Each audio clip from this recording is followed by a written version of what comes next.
The Edge by Roland Smith. Chapter 9, Search and Rescue. Raffi gave me the stink eye as Alessia and I arrived at camp 15 minutes behind everyone else. It was all I could do not to shoot him a victorious "she walked with me, not you, big jerk" grin. There were now 2 campfires burning. One of them had a water kettle hanging over the flames. Most of the tents were lit from inside, looking like colorful lanterns against the darkness. "Gather round," Philip shouted, which was ridiculous because we were all standing within 20 feet of him and Cindy. "Now that we have all the climbers, I thought it would be a good idea to have a meeting to work out what we're going to do." "But before we begin," Cindy said, "do any of you have a cell signal?" Philip tried to hide his irritation, not very successfully. Several people fished their cells out. All of them shook their heads. "Can't believe this." Cindy stamped away to their tent and disappeared inside. "All right then," Philip said, "back to the meeting. This shoot is pretty simple. In a few days, I will be filming your group climb in the Pamirs. The spot will be determined by your collective climbing skills, weather, and other factors. This is not a climbing competition per se, but in another sense it is a competition. There are teams all over the world climbing on the same day that we are. All of the climbs will be filmed. All of them will get airtime in Plank's 2-hour special, but some will get more airtime than others. I want our team to be that team that gets the extra airtime. We've all traveled a long way to be here. It would be a shame to see our climb, or most of it, on the cutting room floor." "How do we control that?" Raffi asked. "By stunning filming, interesting interviews, and incredible set shots. You'll notice I have 2 campfires burning.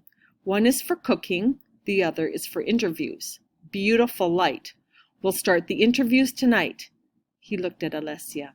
"How much airtime you get in the final cut will in large part depend on how well you interview. It's all about story." It was actually all about how you looked and what you sounded like. I'd been up that wall before, and I wasn't sure I wanted to climb it again. "What is a set shot?" Alessia asked. I was wondering the same thing. "It's a video sequence that may have nothing to do with your primary climb. We'll insert it because it looks good." "In other words, it's fake," I said. It was out of my mouth almost before I thought it. "Not at all. You'll actually be climbing. It's just that where you're climbing may not have anything to do with the real climb. And believe me, I know most of the other directors on this project. They are all going to be shooting raw set shots, hoping to get them into the final cut. It's the difference between a minute or a minute and a half of airtime and 5 or 7 minutes of airtime." Philip was obviously shooting for the 7-minute side of this equation. "Before we left, I managed to get a hold of some top-secret drone images of the area." Philip gave us a conspiratorial grin. "Don't ask me how, but I have some friends in the Pentagon from some of the films I've directed, and I found the perfect spot for our first set piece. I've sent my film crew out to scout the location." I looked around and realized that JR and the crew were not in camp. "Where are they?" Mom asked. "Obviously they aren't back yet," Philip answered. "How far away was this place?" 5 or 6 miles. I expected them back by now, but I'm sure they'll be along soon. No need to panic." Mom did not look panicked. She looked irritated, with good reason.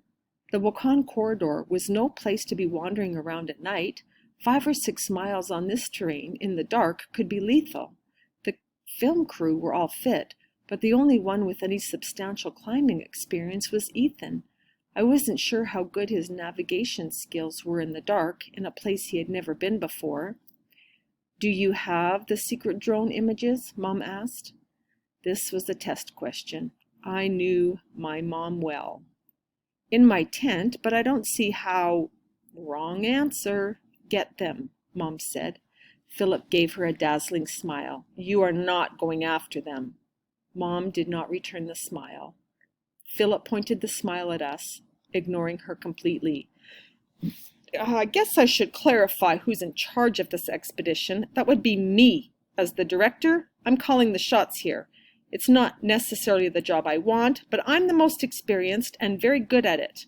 I'm not going to have my climbers running around in the dark like decapitated chickens. We can't afford to have our climbers injured before the climb. And if something happens to the film crew before the climb, you will have no video. This little bit of wisdom was from Zopa. Get the photographs and the topography maps. No trouble with Zopa's English now. Philip attempted to stare him down, which was like trying to win a staring contest with a statue of the Buddha. Philip lost. He very coolly walked over to his tent and went inside. We heard Cindy screech a few choice words at him. There's no privacy in camp. Philip returned a moment later with a stack of photos and a roll of topo maps. We all gathered around him. I still think we should just wait, Philip said, finding the right photo.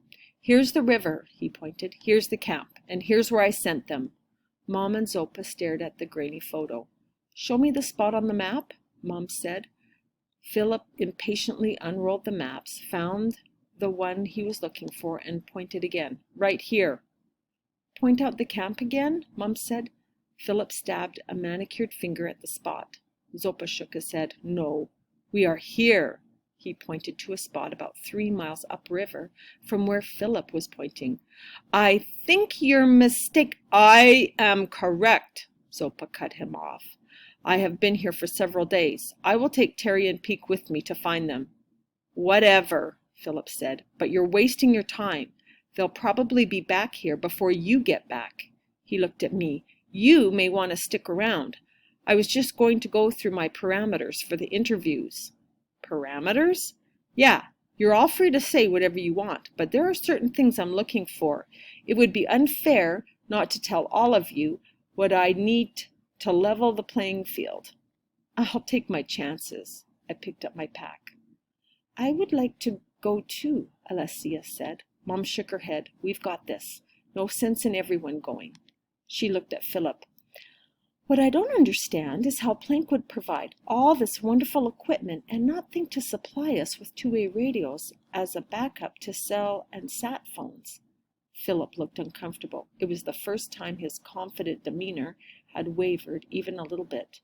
Well, actually, there are two ways. It's such antiquated tech. I didn't even think to use them. I'm sure they don't have much range. In fact, I'm not sure they're charged. To be honest, I don't even know how to use them. If Philip had thought to break them out, no one would have had to stumble out into the dark to find the film crew. Mom didn't give him a bad time about this because she's cool. Let's get them out and see if they work. The last time I climbed, two ways were the only tech there was. If they're charged, I should be able to get them to work. Getting two ways to work is as simple as turning them on and switching the units to the same channel. But she didn't mention this to him either. Cool, Mom. Philip went back to his tent, and after another muffled exchange with Cindy, he and she came back out with a high-impact plastic case. Inside were several pristine, very compact two-way radios held in place by styrofoam. Mom pulled them out and screwed on the antennas. These are nicer than any two-way I've ever used. She fired them up and looked at the displays. They're all fully charged. They might have a better range than we think. She punched in the same frequency on all the units, then keyed the mics. They seem to be working. Cindy wandered over to the fire. Are those sat phones? Sorry, Mom said, handing the radio to Philip. Two ways. You're still disconnected. I smiled. A double entendre. Mom is famous for them. First one she had pulled in Afghanistan, I think. They're subtle, especially when they're directed at you. No one else seemed to have caught it.